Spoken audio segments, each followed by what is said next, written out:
Hello, today I'm going to show you an easy way to put on a pair of socks. So start off with the bare feet, sit down, make yourself comfortable, and then grab one of the socks. And if it's the right way around, then you just need to firstly turn the sock inside out.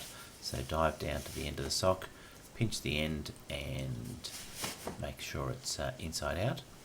And then just from the toe end, just go a little bit before the heel and pinch both sides, and then push that toe section back in itself inside the sock, making sure the heel is facing down, and then put on the first sock like so, and grab the end and then just peel it around your heel, and there we go, the sock is perfectly in place.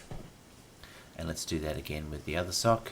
That's already inside out, this sock, so go grab just on the toe end of the heel, pinch it both sides, push it inside, cross your leg, make sure the heel section of the toe is facing down, pop it on your foot, grab the end and then peel it up and around your heel, and there we go, you've got two perfectly positioned socks on my feet. Okay, well, I hope you've enjoyed this video. Thanks for watching, and goodbye for now.